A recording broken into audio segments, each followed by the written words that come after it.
Bueno, retomando el programa del encuentro logístico, vamos a seguir con el doctor Aníbal Sierralta, presidente del Centro Internacional de Administración y Comercio. El doctor Sierralta es especialista en comercio internacional y gerencia internacional. Ha sido funcionario de la Organización de los Estados Americanos, OEA, y miembro de la Comisión de Dumping y Subsidios de Indecopi. Ha representado al Perú ante la Comisión de las Naciones Unidas para el Derecho Mercantil Internacional y ante las conferencias especializadas interamericanas sobre Derecho Internacional Privado. Nos brindará la conferencia Conflicto de Negociación, Cultura, Conflicto y Negociación en la Actividad Minera. Dejo con ustedes al doctor Aníbal Sierralta.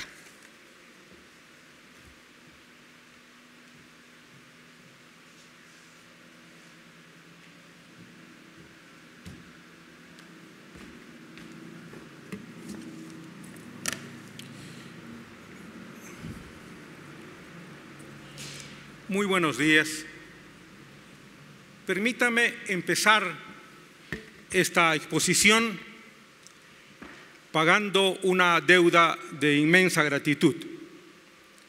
Quiero expresar mi gratitud al ingeniero José de los Heros, quien tuvo la fineza y digo yo tal vez el riesgo de invitarme a mí como conferencista de este tema, cultura, conflicto y negociación en la actividad minera.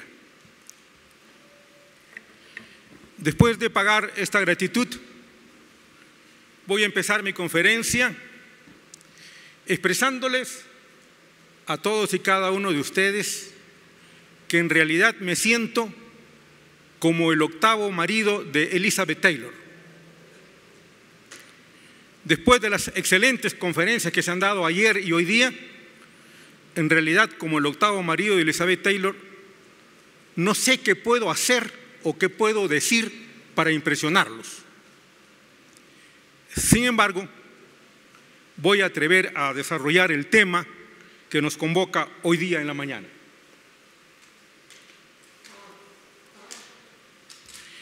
Son tres aspectos en los que yo voy a plantear esta exposición. La primera es la cuestión cultural. La segunda, de qué manera surgen y por qué ocurren los conflictos en la minería.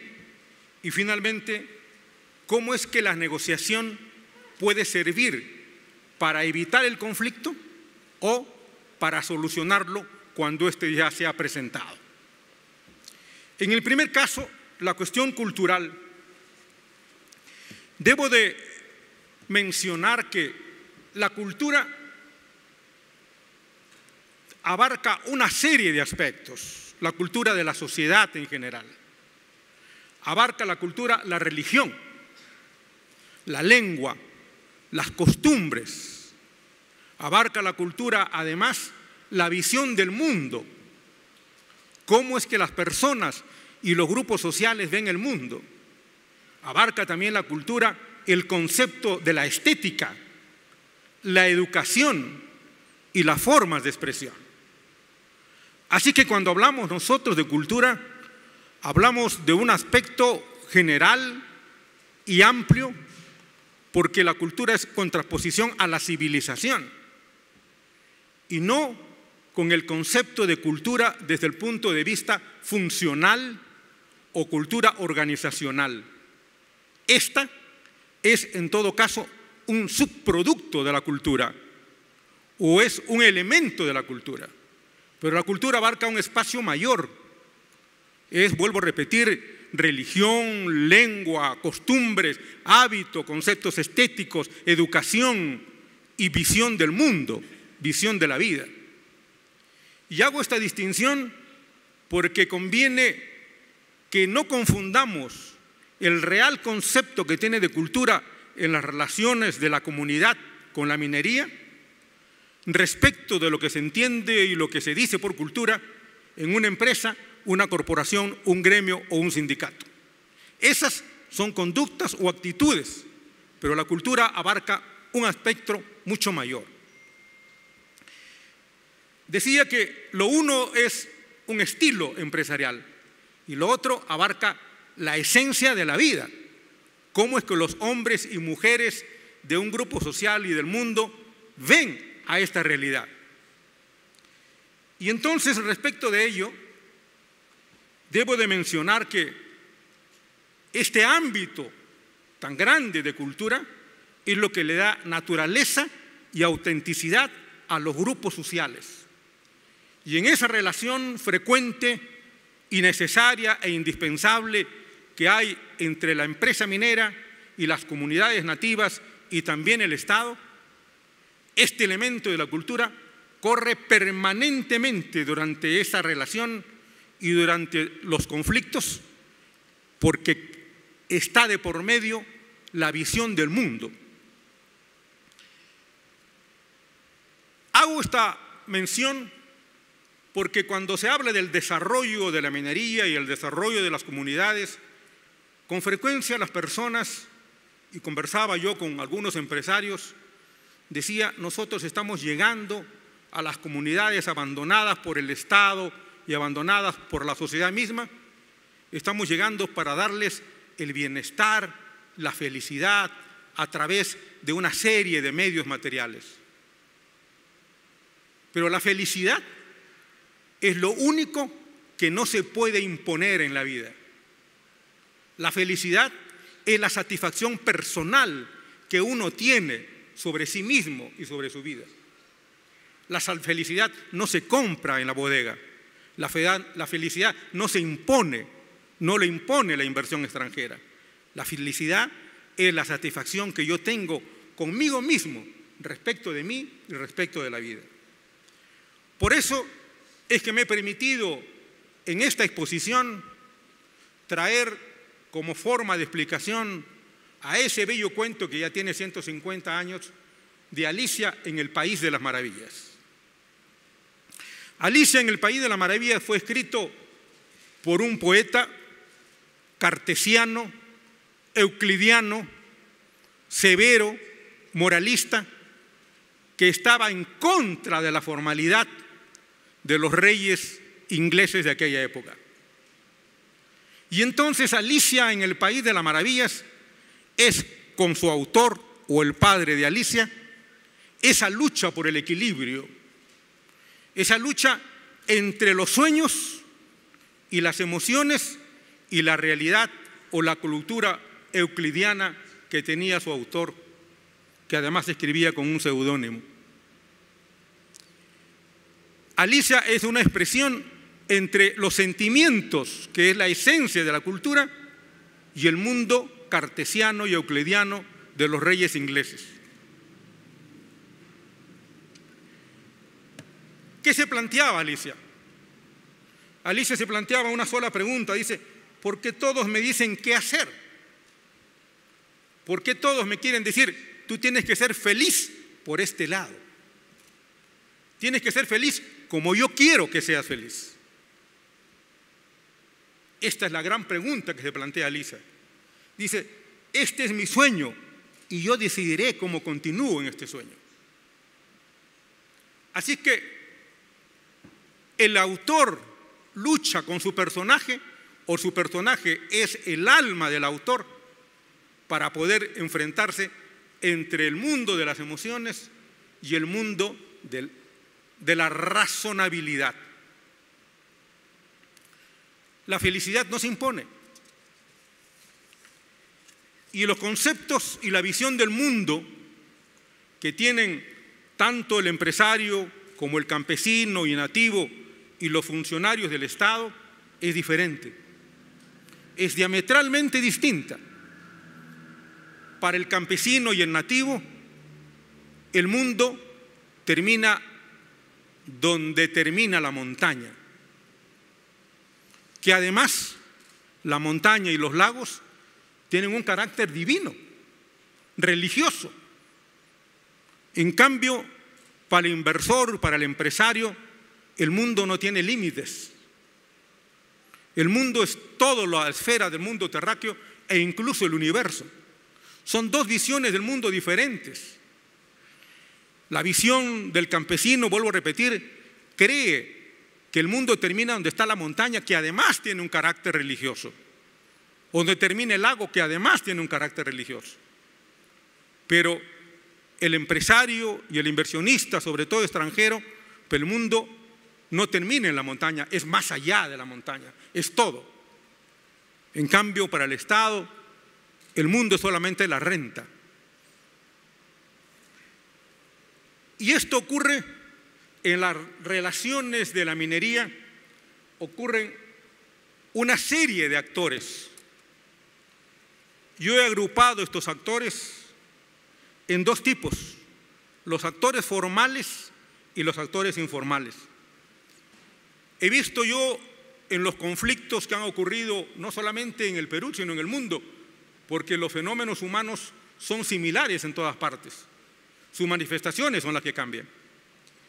Dos grandes actores: los actores directos, que por cierto es el Estado, los organismos multilaterales, la OMC, que el año pasado nomás ha planteado un decálogo totalmente subversivo sobre la responsabilidad que tienen las empresas transnacionales, y la OIT, que hoy día se hizo mención, bueno, hoy día en esta sala no, pero en otra sala colindante se hizo mención al convenio 169 de la Organización Internacional del Trabajo.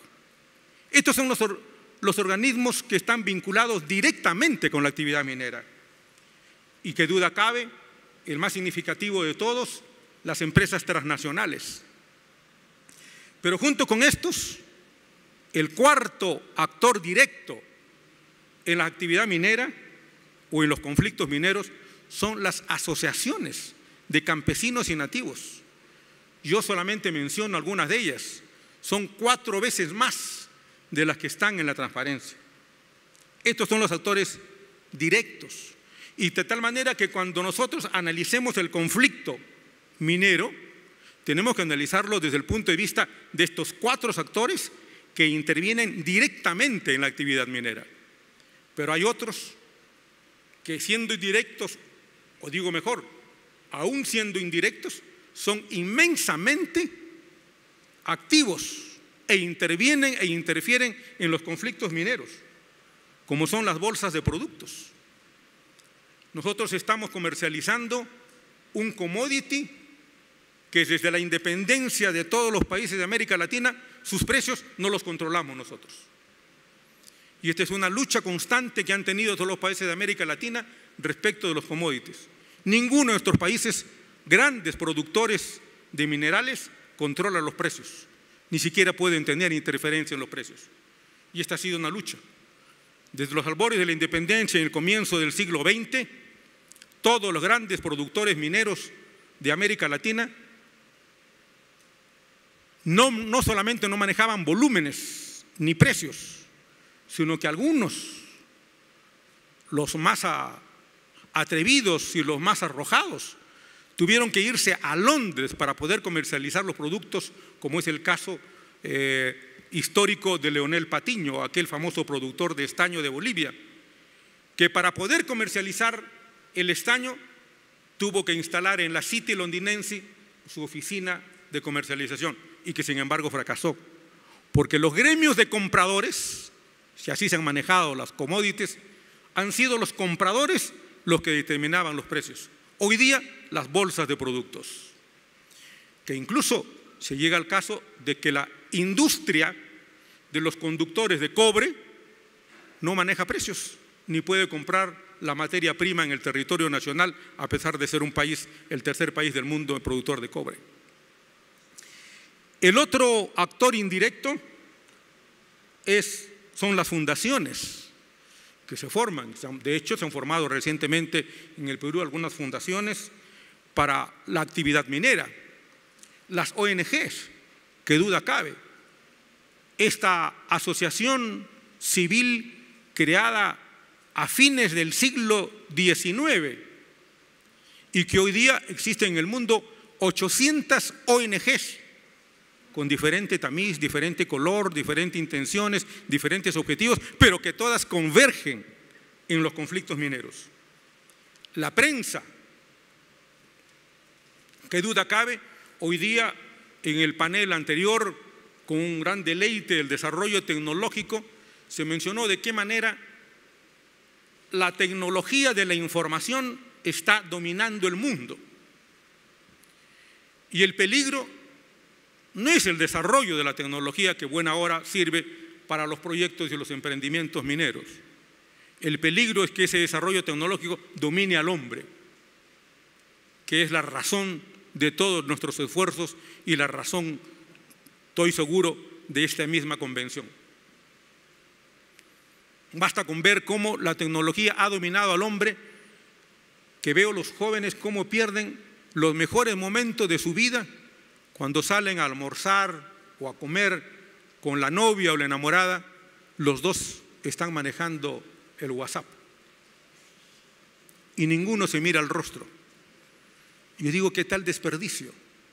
Y a veces yo me paso en los restaurantes hora y media o 2 horas contemplando cómo una linda pareja joven nunca se habla, los dos están whatsappeando. Yo digo, qué inmensa oportunidad de ver los ojos a una linda joven y qué inmensa oportunidad de poder enamorarla. No, el WhatsApp ha dominado los sentimientos. Y ya veré más tarde cómo es que la razonabilidad con la que nosotros hemos sido formados, a su vez también está carcomiendo los sentimientos. Y esa es la lucha, o esa es la lucha por el equilibrio entre los sentimientos y la razón. Entonces la más media ocupa evidentemente y orienta los conflictos. Yo creo que la más media, en esa desesperación de poder pagar la publicidad, ha hecho un gran daño a los conflictos mineros. Porque toda la prensa, sobre todo la prensa escrita, está pagada o subvencionada por los inmensos avisos de las grandes transnacionales.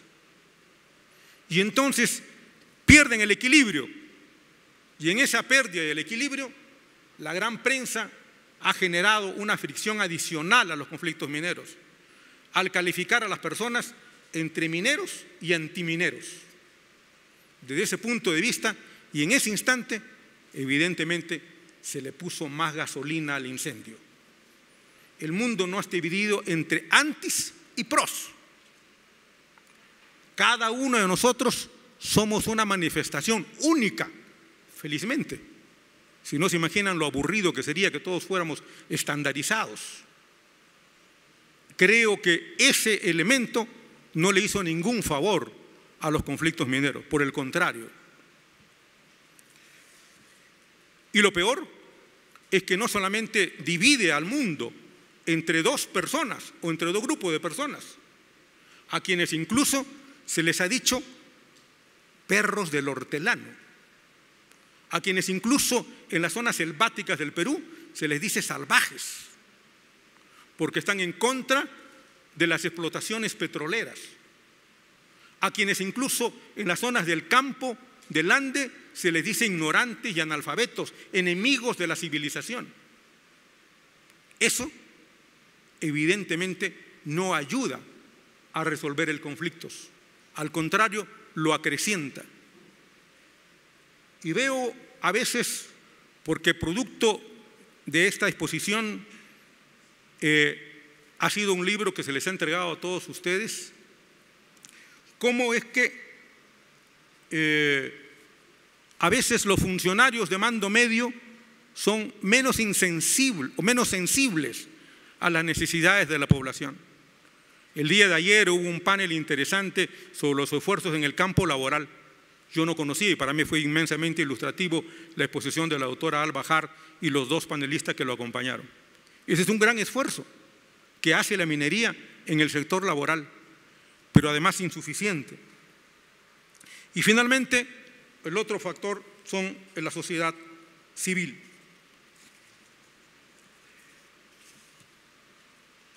¿Cuál es el motivo de los conflictos? Casi todos los sociólogos y antropólogos consideran que es los bienes. Nuevamente, en Alicia en el País de las Maravillas, la duquesa dice, cuanto más cosas tuyas haya, menos habrá de las mías. Esta es la percepción que tienen las personas. En las comunidades nativas sienten que cuando llega la actividad minera les va a quitar sus entrañas, las entrañas de su montaña. Esta es una percepción real. Y entonces esa sensación misma ya genera un conflicto. Entonces hay que ir antes que eso ocurra para que la relación sea provechosa. Y frente a esta situación, ¿qué es lo que dice la autoridad, el Estado? Que ha abandonado a todas esas comunidades nativas donde llega la inversión. Lo que dice el Estado es una sola frase, que lo repite la reina de corazones en Alicia en el País de las Maravillas: que les corten la cabeza. Y ahí viene la violencia.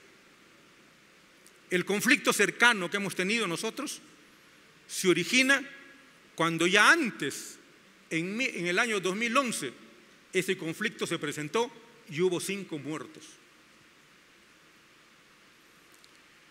Esto no es una reacción correcta de la autoridad.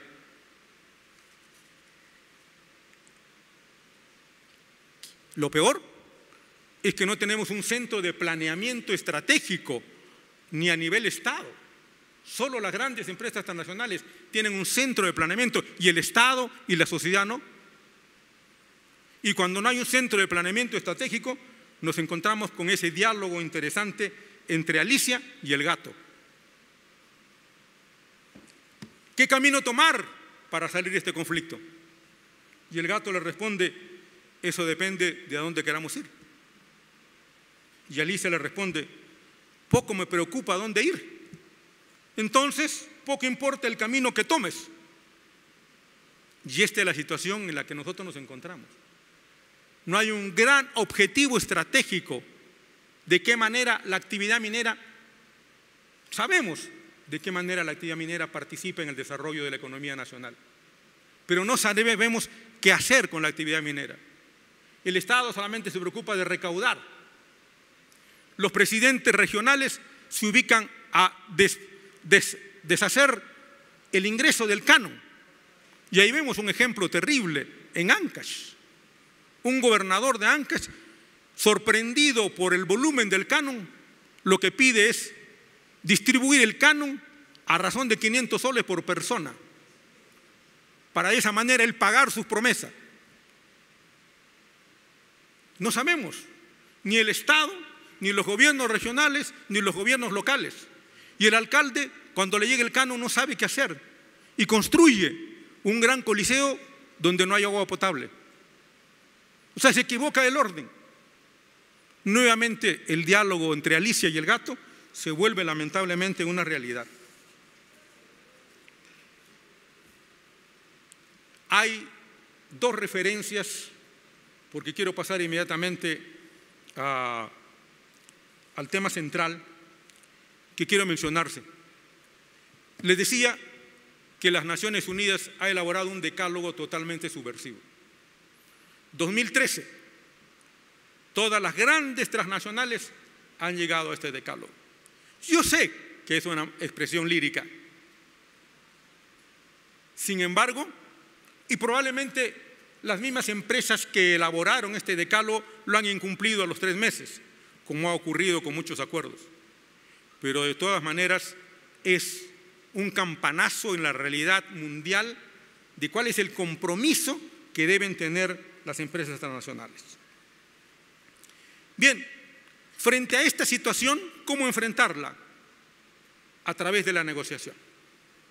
La negociación es una técnica y un arte destinada a conseguir objetivos comunes y también a solucionar conflictos. Yo quiero centrarme en lo primero, porque si bien es cierto, el convenio 169 de la OIT ha sido adoptado por el Perú, eso no es suficiente. Yo creo que se debe realizar un proceso de negociación ex ante de la exploración y ex ante de la explotación. Nosotros hemos utilizado las negociaciones, como lo hemos contemplado aquí en Arequipa, ex post, cuando la pradera ya está encendida, muy tarde. La negociación es una técnica y un arte destinada a conseguir objetivos comunes. Hombre, y en esto tenemos una gran experiencia los que somos casados. Todos los días tenemos que negociar con dos culturas distintas. La mujer que quiere controlar al hombre y el hombre que quiere controlar a la mujer. Y entonces es una negociación destinada a un objetivo común: crear una familia. Esa es la propuesta de una negociación. No ex post, sirve ex post, pero ya es demasiado tarde. Así como hoy día la medicina preventiva dice, hay que hacer una medicina preventiva para evitar daños mayores. El éxito de una empresa minera depende del dueño de la tierra. Entonces, ¿cómo no voy a negociar con él? Él no sabe mi cultura, ni yo la conozco. En el Perú no existe ningún instituto de investigación de la cultura aymara y quechua. Y somos el segundo país del mundo de cultura aymara y quechua. No hay ni uno. ¿Saben dónde existe el más importante centro de cultura aymara en el mundo?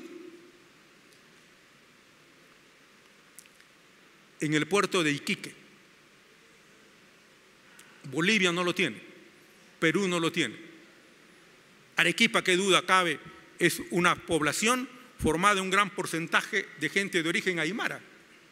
Y nosotros no sabemos cómo entendemos la cultura aymara. La música es distinta. La música quechua es llorona, la música aymara no, es sonido de tambores. Y entonces hay que realizar una negociación ex ante, entender la cultura. Llego yo y para mí el mundo no tiene fronteras y me encuentro con un individuo que el mundo termina en la montaña y además a la montaña le rinde homenajes y al agua le envía flores. ¿Cómo entenderla? Y sin embargo, de esto hay una gran literatura y nosotros no lo hemos sabido aprovechar. La negociación tiene tres fases. Tiene una fase emotiva, una fase racional y una fase negocial. El proceso de negociación ex ante es indispensable para evitar el conflicto. Es un proceso entre los comuneros, las comunidades nativas, entre la empresa y el Estado. Pero un proceso que debe empezar respetando estas tres fases. En la fase emotiva, ¿qué es lo que se busca en la fase emotiva? En la fase inicial, se busca solamente generar confianza. Yo no puedo construir un hogar si mi mujer no confía en mí y yo no confío en ella. No puedo construir una empresa si no confío en mi socio. ¿Cómo voy a construir un emprendimiento si no confío en los comuneros? ¿Cómo los comuneros van a confiar en el empresario? En una realidad cultural como la nuestra, donde la fe no es fuerte. Los peruanos y los occidentales, sobre todo los peruanos, no tenemos una sólida convicción de fe, de creer en el otro. Esto los colombianos me decían, es la duda indígena. No confían. Y yo no le puedo decir confía porque confías. Hay que construir la confianza. Entonces, si yo llego con dos culturas distintas, el empresario tiene una cultura individualista, mi renta. El campesino tiene una cultura colectivista, somos todos. Por eso es que buscan el asambleísmo. Hay una vieja desconfianza que nace el 16 de noviembre de 1532, cuando Pizarro con el cura Valverde engañaron a Atahualpa. Y ahí tienen un ejemplo lamentable del desconocimiento de la cultura. En el origen de la desconfianza, cuando aquel conflicto minero tan grande que conmovió al país, se trajo a técnicos para que hagan el estudio de impacto ambiental. De los 4 que vinieron, 3 eran españoles. Los descendientes probablemente de los mismos que habían echado sal a la plaza de armas de Cajamarca. Esa es una realidad, un sentimiento. Y entonces la primera tarea es generar una confianza. El campesino no confía, no solamente no confía por esos hechos históricos, sino porque además hay que reconocerlo. Ha habido un gran incumplimiento y burla de las normas nacionales. Do Herrán es un ejemplo en el mundo de la burla de las normas nacionales. El caso de las multas sobre impacto ambiental. ¿Cuántas empresas han pagado las multas del impacto ambiental? Y es una suma ridícula, 14 millones de soles. Perdón, 14 millones de soles frente al volumen de beneficios. Entonces, y hoy día se hablaba justamente del gran impacto de la teleinformación. Los campesinos todos los días están comunicados por el WhatsApp. Todos los días pueden entrar al Google y entonces saben qué empresas cumplen y qué empresas no cumplen la ley. Es una información abierta. ¿Cómo le puedo decir cree en mí después que he hecho esto? Esta es la etapa más difícil, crear confianza. Y para crear confianza hay un solo mecanismo sencillo y simple: escucha. El diálogo. Hay dos menciones que debo de señalar, porque recuerdo que un día dando una conferencia en Argentina me dijeron: el problema, Aníbal, todo lo que dices es válido, pero el problema es que tú eres peruano. Si tuvieras un apellido extranjero, te creo y te sigo. Entonces yo voy a tomar un apellido extranjero. Joseph Stiglitz escribió el famoso informe, 17 científicos de todo el mundo y economistas de todo el mundo, entre los cuales 2 latinoamericanos, un ecuatoriano y un colombiano, Páez y Ocampo. Señala que es necesario el diálogo en la inversión y en el consumidor y el ciudadano. Y no quiero referirme a la encíclica Laudato Si, porque eso, según el doctor Donald Trump, es totalmente subversivo. Y según la gran prensa nacional, también. Pero en el informe Stiglitz dice: hay que dialogar. ¿Y dialogar cómo se hace? Yo les digo: escuchen. A mis alumnos del doctorado les digo: dialogar es comenzar a aprenderte a rezar un poema y practicar lo que yo les menciono a veces en los conflictos familiares. El diálogo es sustancialmente escuchar. Y en los conflictos familiares, termino en 3 minutos porque ya me pusieron tarjeta roja. El diálogo es sustancialmente saber escuchar. Yo les digo a mis alumnos: practiquen el síndrome del búho. Escuchen con atención aunque no entiendan nada.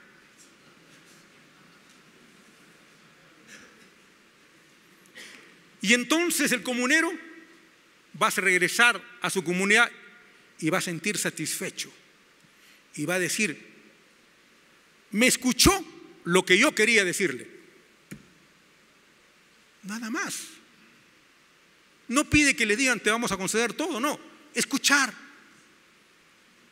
Ojo, esta es una lucha de siglos en el mundo. En el Perú es una lucha de 4 siglos.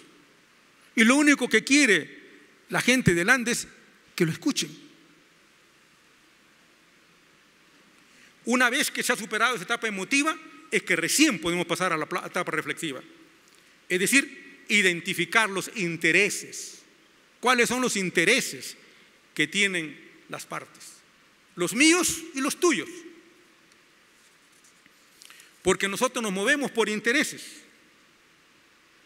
Y al momento de determinar los intereses, pasamos a ver los objetivos. ¿Cuál es mi objetivo mínimo y máximo? Y en esto hay que ayudar a la otra parte. Hay que ayudar a la otra parte para que diseñen un objetivo mínimo y máximo. Y para esto hay que cuantificar. La mayoría de ustedes son ingenieros y saben cómo cuantificar un objetivo. De tal manera que ese margen entre el mínimo y el máximo sea nuestro margen de negociación, la capacidad negociadora.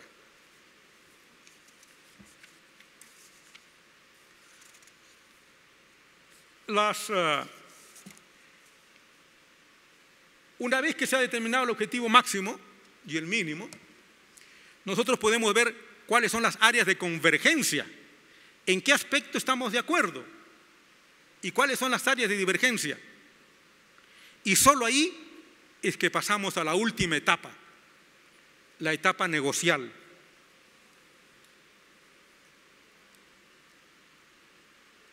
La última etapa, la etapa negocial donde se hace el intercambio de concesiones. Pero las concesiones, quiero decirles, se intercambian, no se regalan.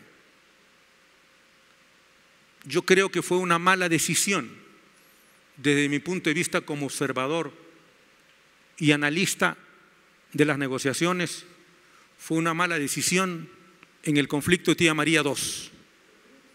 Una, cuando se dice 60 días para empezar la operación. Mala decisión. Ustedes no pueden superar un conflicto en 60 días cuando tiene 7 años. ¿Recuerdan ustedes cuando estaban en el colegio o cuando estábamos en el colegio? Nos peleábamos con el compañero y ahí venía el gran conciliador. Abrácense. ¿Cómo me voy a abrazar si me acabo de dar 2 trompadas ahorita? Déjame que pase el tiempo. Para la otra semana será. Pero en ese instante no puedo. Está muy hervida la sangre. Y hay otro más insistente y dice, sí, abrácense y bésense. Peor todavía. Generas más conflicto. 60 días, ¿se dan cuenta? Es una locura. Y yo me pregunto, una gran transnacional no tiene un experto que le diga, ¿ese es un plazo inaceptable? El segundo error es haber aparecido más tarde con una concesión gratuita. Doy 100 millones y no explico para qué. Gástenlo. Es terrible. Eso se debió entregar a cambio de.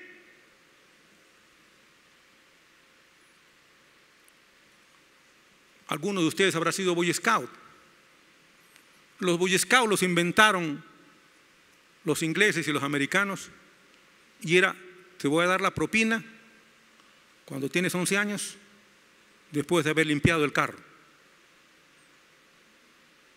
A la gente tiene que costarle. Además, tenía un tufillo de soberbia. Y el campesino, como nosotros, también tiene alma. Eso es lo que tal vez no entendemos, porque el desarrollo tecnológico nos ha deshumanizado. Y entonces todo creemos que se resuelve bajo el famoso apotegma económico de costo-beneficio. Y no es así. El amor se da sin esperar un beneficio. El mundo no se mueve bajo términos de costo o beneficio. Ustedes han visto lo que el arquitecto Belaunde llamaba el altruismo de los pobres. La gente más pobre es la que te comparte el pan duro del día anterior. No ve costo-beneficio. Sin embargo, se nos ha hecho pensar que es costo-beneficio. Fue un error. Esos 100 millones, a cambio de las concesiones, hay que compartirlas. Imagínense si ustedes llegan un día a su casa y le llevan a su esposa un famoso anillo de brillantes de $10,000. ¿Qué va a decir su esposa? ¿Cómo habrá sido el pecado?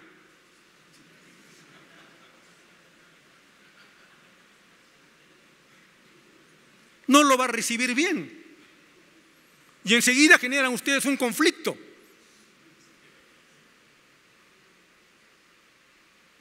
Les voy a contar una anécdota y con esto termino. Un buen día, tratando de resolver un conflicto entre una familia poderosa con su hija y su yerno, la señora me decía, mi hija y mi yerno son unos malagradecidos. Le digo, ¿por qué? Mire, yo todos los años les cambio los muebles de la casa, todos los años, desde la sala hasta la cocina, nuevos. Y fíjense cómo se portan. Y todos de lujo, ¿eh? Yo no escatimo dinero, quiero que vivan bien. Nuevamente, te impongo la felicidad.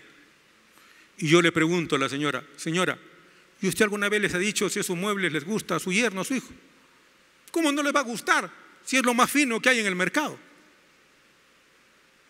Le digo, usted está acrecentando el conflicto. Y finalmente, decía, el teorema o el famoso apotegma del costo y beneficio. Esto es terrible. Hoy día en todas las escuelas de economía del mundo se dice que esto es un absurdo. Se ha creado una falsedad, los economistas han creado una falsedad de que todo es costo-beneficio. Y en el año 92 el Congreso de la República constituyó un principio: toda ley tiene que ser analizada bajo costo-beneficio. No hay beneficio, no hay ley. Hombre, el mundo no se mueve bajo el tema de costo-beneficio. Yo tendría que enumerarles media hora los libros que hay en inglés sobre el absurdo del teorema costo y beneficio. Las personas actuamos por sentimientos, no por racionalidad. Actuamos porque te quiero, me gusta, o por ese aparato cultural que hemos visto, por la fe que tengo, por la confianza que tengo, no necesariamente por la rentabilidad. Y felizmente que así sea para siempre. Muchas gracias.